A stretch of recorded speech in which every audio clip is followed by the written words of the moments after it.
Okay, let's unpack this. Welcome to the deep dive. Today we're digging into something really unique, very personal. It's centered around your life story, your family, based on the detailed sources you sent us. Yeah, it's quite a collection. Personal history, family dynamics, major life events, and some really profound insights on karma running through it all. Exactly. So our mission here is to trace those connections, between what happened in the past, maybe even past lives according to these sources, and what's happening now. It's like a shortcut to getting a handle on life's, well, hidden patterns. And what's particularly striking, I think, is how looking at it this way reveals these patterns, things that might just seem like, oh, bad luck or coincidence. Right. But when you put it together, you start to see the why. It encourages a deeper way of thinking about cause and effect, doesn't it? Spanning potentially lifetimes. It really does. Such a dramatic start to your life, Yeah. as laid out here. Let's begin with your own story.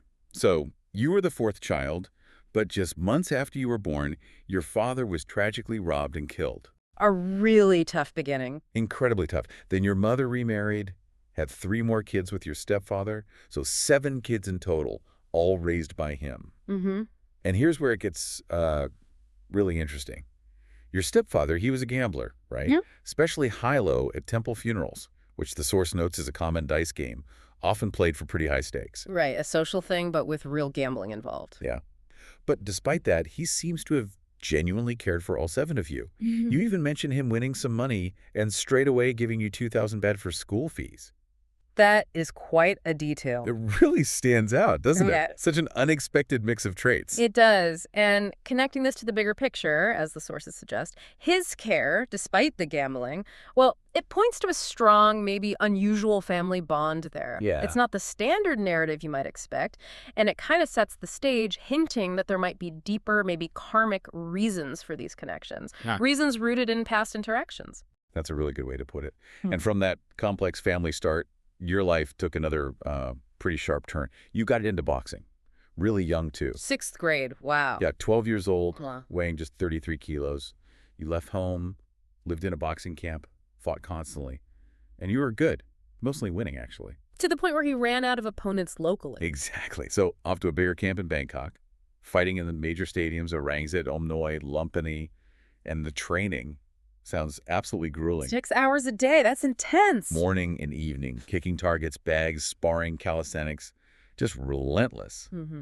But the weight cutting, you describe it as pure torture for days before a fight. Basically no food, just hot water, maybe a tiny bit of porridge, Oh, man. wearing layers, running, skipping, just sweating it all out. You said you'd end up exhausted, starving, hollow-eyed, just weak. And sometimes too weak to properly recover before the fight itself. Yeah, exactly. And in the ring, you didn't hold back. Knockouts, cutting opponents with elbows, those tire-piercing leg kicks that could stop someone walking.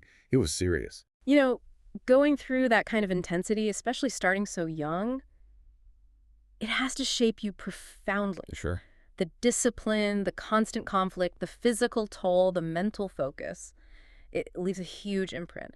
And, well, the sources really point towards the karmic side of this. How so? Well, a life so deeply involved in physical conflict, sometimes causing real harm, it raises big questions, doesn't it?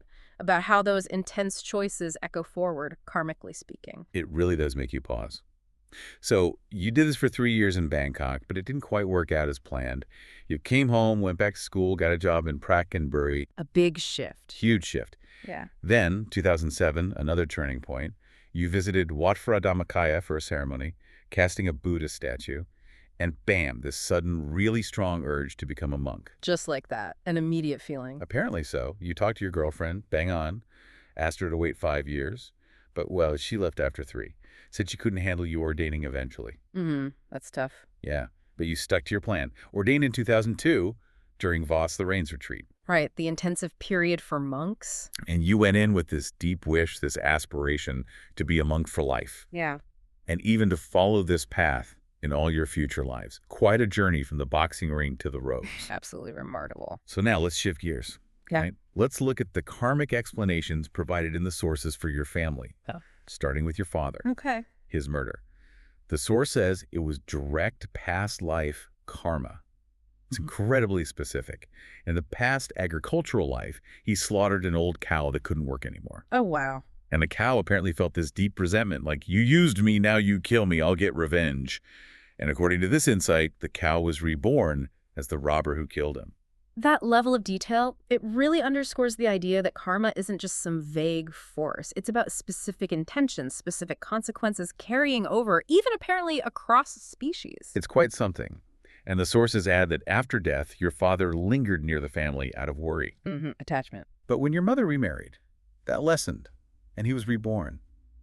As a human teenager, which means, interestingly, he hasn't actually received the merit you dedicated from your ordination yet. Because he was already reborn before the dedication happened. Timing matters. Exactly. And your own experience, being orphaned so young, the source attributes that to verbal karma. Verbal karma. Yeah, moments of like fleeting anger in a past life where you apparently complained about your father then, said things like, I'm tired of him, or even I hate my father. Wow. So even just words spoken in anger Can create ripples, apparently. It makes you think, doesn't it?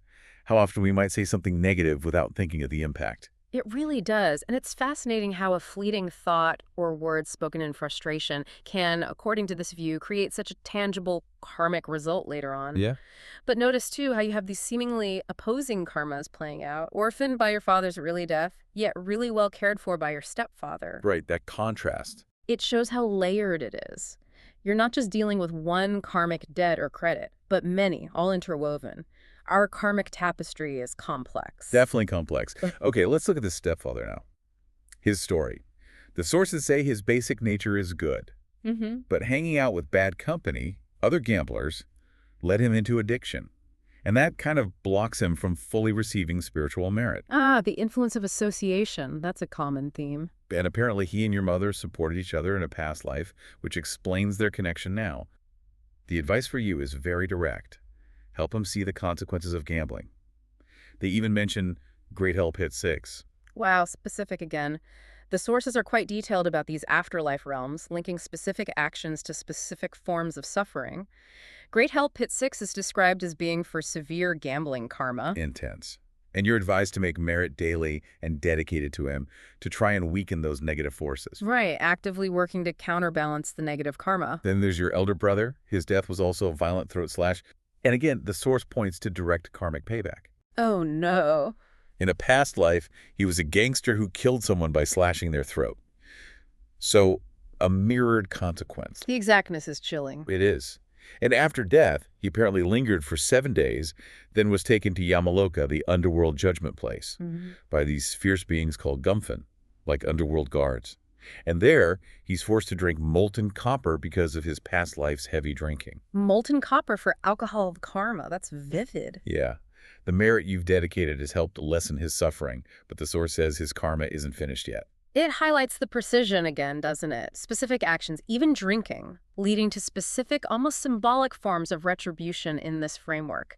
It's a meticulous accounting. Meticulous is the word. Now let's look at relationships. Your younger sister's marriage sounds incredibly difficult. What's the situation there? Constant arguments, abuse, physical fights, breaking things, even threats with guns, ending up at the police station, in court. Really bad. Oh, that sounds terrible. The source says both she and her husband have this temperamental disposition. Fadukaritar, a character rooted in anger. Neither wants to back down. A clash of strong, fiery tempers. That's a recipe for conflict. Exactly. So the advice for her is to be the one to change first. Practice patience. Speak softly. Easier said than done, I imagine. For sure. But the tips are practical. Smile often. Praise your husband constantly. And if she feels anger rising, literally hold water or even ice in her mouth to stop herself saying harsh things. That's fascinating. The physical act of holding water to prevent harmful speech, it's about creating that pause, that mindful moment. Right. It feels like such a simple but maybe powerful technique. And also getting a Dhammakaya satellite dish to study the truth of life for better understanding. So it's combining practical behavioral change with deeper spiritual understanding, tackling it from both sides. The idea being that the internal shift, cultivated through practice and study, helps break those ingrained angry responses. Makes sense. Now, her eldest son, your nephew, he has an interesting connection. He ordained as a novice, but was really reluctant to disrobe, very attached to the robes. The source says that comes from past life merit, from ordaining before. a deep spiritual leaning. So the advice is just to encourage that. Let him reordain when he's ready. Nurturing that seed from a past life. Exactly. Then there's your uncle, your mother's younger brother. He was shot and paralyzed. Another tragedy. Yes. And again, traced back to past karma. He was a merchant who hired thugs to harm a rival, and that rival ended up paralyzed. So a direct consequence again. What you inflict comes back. Seems to be the pattern. But here's a twist. Despite the paralysis, he's wealthy. Tens of millions of baht. Oh, so suffering in one way, but fortunate in another. Right, and that wealth is attributed to other past life merit from doing public good deeds and donating to Buddhism. That's a really clear example of how different karmic streams can run side by side, isn't it? It really is. You have the negative consequence of harm manifesting as paralysis, but the positive consequence of generosity manifesting as wealth. They don't just cancel out, they both bear fruit in different areas of his life. It shows karma isn't monolithic, it's specific. Very specific. Okay, let's circle back to your own karma now, especially around boxing and your spiritual path. Why the boxing life? Living in a camp so young. Yeah, what's the connection there? Past life again. You were apparently a soldier for a king who later ordained. And your job back then was recruiting and training young men. You even had a hobby of organizing boxing matches in the military camp. Ah, so the pattern of training and fighting has roots way back. Seems so. And your success, winning more than losing, that's described as a mix. The negative karma led you to boxing. Right, the life of conflict. But positive karma, from past generosity and a strong desire to be a champion, led to the wins, making you a minor champion, though, not a major one.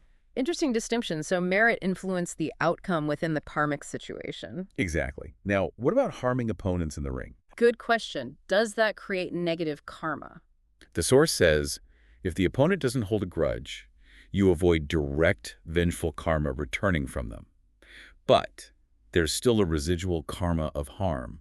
Meaning? It might make you prone to unintentional harm, or maybe just a tendency towards violence in the future.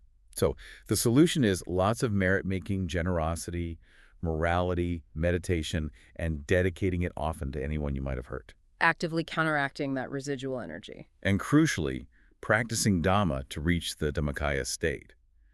The source emphasizes this advanced state of inner purity achieved through their specific meditation method. Right, that state keeps coming up as key. It really links deep spiritual practice in the past to present inclinations. Your strong desire to ordain, for instance. Yeah. Where did that sudden urge come from? Past life merit again. You ordained with that king's group in a previous Buddha era, lived as a monk your whole life, and apparently even reached that Dhammakaya state back then. Wow. So that deep connection was already there. Exactly. It shows that spiritual progress isn't just starting from scratch each life. Past efforts create present potential, present desires. It's a long journey. And your aspiration now to be a monk for life and in future lives. The source says, if you stay true to that resolve now, your wish will be fulfilled, because the foundation is already laid. Amazing. Okay, one last person. The boxing camp leader, your coach. What about him? His desire to be a coach also spans lifetimes. Yeah. But his current struggles, poverty, hemiplegia, partial paralysis, that's down to not enough past generosity, plus karma from violence. Ah, the violence karma again. Yeah. In a past life as a boxer, he and his mates injured rivals causing permanent disability. So similar to your uncle's situation. The pattern repeats. And the solution for him, same theme. All kinds of merit-making, especially meditation to reach the Dhammakaya state, plus daily generosity and keeping the 5 precepts. A comprehensive approach to changing his karmic trajectory. And here's the final connection as coach. He was your father in a past life. Whoa. So these relationships, these connections, they just keep recurring in different forms. Seems that way. Deep threads weaving through lifetimes. You know, stepping back from all these specific stories, this deep dive really offers a profound lesson, doesn't it? About how meticulous and, well, far-reaching karma seems to be in this view. Definitely. Every action, every significant intention, even like an animal's deep resentment, it all leaves an imprint. It shapes future circumstances, sometimes lifetimes later. It's not just payback, is it? It's consequences for good deeds, too. Exactly. It's a precise unfolding based on past causes, both positive and negative. And understanding this isn't just about looking backward, it's really about empowerment, isn't it? How so? Because it highlights how much our present choices matter. Our thoughts, our words, our actions right now are actively shaping our future. We have the power to change our trajectory through conscious effort. So what does this all mean for you, our listener taking all this in? It's pretty mind-bending to think that even animals in this framework could hold intentions strong enough to cause karmic results later. Mm-hmm. It suggests a kind of universal law of cause and effect. And it really makes you consider the power of your own intentions, right? Yeah. How small, consistent efforts, positive or negative, can build up over time and really shift things. Absolutely. And here's where it gets really interesting, I think. We can see these threads, these potential karmic explanations laid out, but the ultimate power, according to this perspective, seems to lie right here, right now. In the present moment. Yeah. In the choices you make today to be generous, to be kind, to practice mindfulness or meditation, to seek understanding, that's where the potential lies to maybe break free from negative cycles and, well, fulfill your highest potential. So maybe the question to leave you with is, what small, mindful action will you take today to weave a more positive thread into your own life's tapestry?